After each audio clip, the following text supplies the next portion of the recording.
이제 한 가지 재앙만 남았습니다. 바로의 완악함을 꺾고 이스라엘 백성을 내보내게 하는 10번째 재앙이었습니다. 하나님께서는 그것을 이미 알고 계셨음에도 바로와 애굽에 9가지의 재앙을 내리셨습니다. 그 이유가 무엇이었습니까?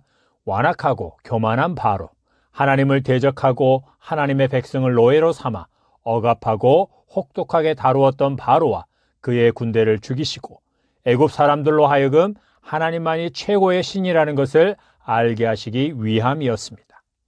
또한 이스라엘 백성과 그의 자손들로 하여금 하나님을 하나님으로 알게 하실 뿐만 아니라 하나님께서 어떠한 능력으로 자기들을 애굽에서 구원해 내셨는지를 대대로 기억하도록 하기 위함이었습니다. 하나님께서는 이스라엘 백성을 놓고 애굽의 바로와 거래를 할 생각이 전혀 없었습니다. 9가지의 재앙을 내리는 과정에서도 바로가 혹시라도 마음을 바꿔서 이스라엘 백성을 보내주지는 않을까라는 기대를 가지신 것이 아닙니다. 바로가 계속 완악하고 완강하게 나올 것을 아셨기 때문에, 아니 마지막 재앙까지 다 내리실 작정이었기 때문에 그가 모세에게 어떤 제안을 해도 하나님께서는 그의 말에 귀 기울이지 않고 계속 때린 것입니다. 막강한 권력을 가지고 자기를 신으로 여기며 신처럼 숭배받는 바로와 그가 섬기는 신들, 그리고 그의 왕국의 모든 것을 하나둘 박살내신 것입니다. 그리고 10번째 재앙으로 사람이나 짐승이나 처음 난 것들을 죽이면 그때서야 바로와 그의 신하들이 이스라엘 백성들을 향해 지금 당장 애굽을 떠나라고 하며 내쫓을 것이었습니다. 왕의 모든 신하가 내게 내려와 내게 절하며 이르기를 너와 너를 따르는 온 백성은 나가라 한 후에야 내가 나가리라 하고 8절. 하나님께서 공중 권세를 잡고 불순종의 아들들 가운데 역사하여 죄인들을 종으로 부리는 사단 마귀의 손에서 우리를 건져내어 자녀로 삼으시기 위해 무엇을 하셨습니까? 우리를 놓아주라고 사단 마귀와 거래를 하셨습니까? 아닙니다. 하나님께서는 어떠한 거래도 하지 않으셨습니다.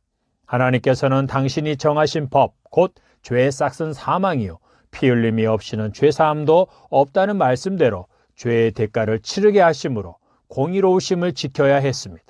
우리의 죄 문제가 해결되지 않는 이상 사단 마귀가 우리를 주관하고 자기의 종으로 부리는 것에 대해 하나님께서도 어찌할 수가 없었습니다.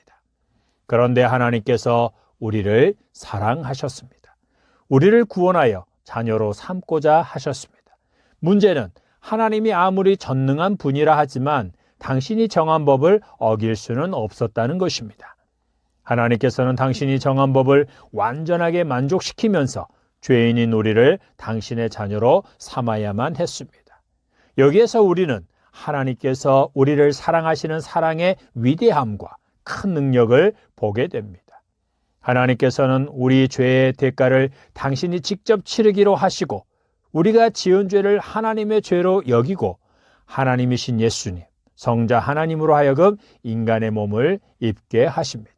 성자 하나님이신 예수님은 성부 하나님의 뜻을 받들어 하나님께서 택하신 죄인들의 죄 사함과 구원, 그리고 그들이 하나님의 자녀가 되는 것을 위해 그들의 모든 죄를 짊어지고 그 죄의 대가로 십자가에서 피 흘려 죽으십니다. 그리고 3일 만에 다시 살아나심으로 죄와 사망의 권세를 가지고 우리를 종으로 부렸던 사단 마귀의 머리를 짓밟고 그의 손에서 우리를 완전히 건져 주셨습니다. 예수님의 죽으심과 부활은 죄인인 우리가 죄와 사망의 법에서 사단 마귀의 손아귀에서 완전히 해방되었음을, 이제는 하나님의 자녀로서 다시는 사단 마귀의 손아귀에 들어가지 않는다는 것을 온 세상에 선포하신 것입니다. 할렐루야. 하나님 아버지께서 우리를 놓고 사단 마귀와 거래하면서 예수님을 내줄 테니 내가 택한 자들을 나에게 보내라고 하신 것이 아닙니다. 예수님의 피를 사단에게 준 것이 아닙니다. 하나님께서는 사단 마귀가 상상도 하지 못한 방법을 신속하게 행하심으로 사단의 머리를 짓밟고 그의 손에서 우리를 건져낸 것입니다. 하나님 아버지께서 우리를 이처럼 사랑하셔서 하나님의 자녀의 권세를 얻게 하신 것입니다. 하나님 아버지께서는 우리를 자녀로 삼으신 후에도 우리의 삶을 놓고 그 누구와도 거래나 밀당을 하지 않습니다. 그럴 필요가 전혀 없습니다. 우리 하나님 아버지는 홀로 위대하시며 절대의 주권을 가지셨고 하나님을 대적하여 우리를 하나님의 손에서 빼앗을 자는 전혀 없기 때문입니다. 하나님은 우리를 절대로 빼앗기지 않으십니다. 우리가 죄를 지어 하나님의 대적자가 되지 않는 한 사단 마귀는 우리에 대해 어떠한 주장도 할 수 없는 것입니다. 그리고 하나님께서는 분명한 목적을 가지고 우리를 자녀로 삼으셨고 그 목적을 반드시 이루는 분이십니다. 할렐루야. 우리를 이처럼 사랑하셨고 사랑하고 계시고 동일한 사랑으로 우리를 영원히 사랑하시는 하나님 아버지와 우리 주 예수 그리스도를 찬양합니다. 사랑합니다. 아멘. 하나님, 죄와 허물로 죽어 있었고 사단의 종노릇하며 죄만 짓고 살던 저를 불쌍히 여기고 사랑해 주셔서 감사합니다. 저를 사랑하사 예수님을 보내시고 저의 모든 죄를 예수님이 지게 하셔서 십자가에서 죽게 하심으로 저의 죄의 대가를 치르게 하신 하나님 감사합니다. 이 시간 저를 대신하여 십자가에 못 박혀 죽으신 예수님, 다시 살아나신 예수님을 나의 구원자요 내 삶의 주인으로 모십니다. 성부 하나님과 예수 그리스도와 성령 하나님께서 제 안에 주인으로 오시고 왕으로 오셔서 저를 다스려 주시고 하나님의 뜻대로 인도해 주옵소서. 하나님 사랑합니다. 감사합니다.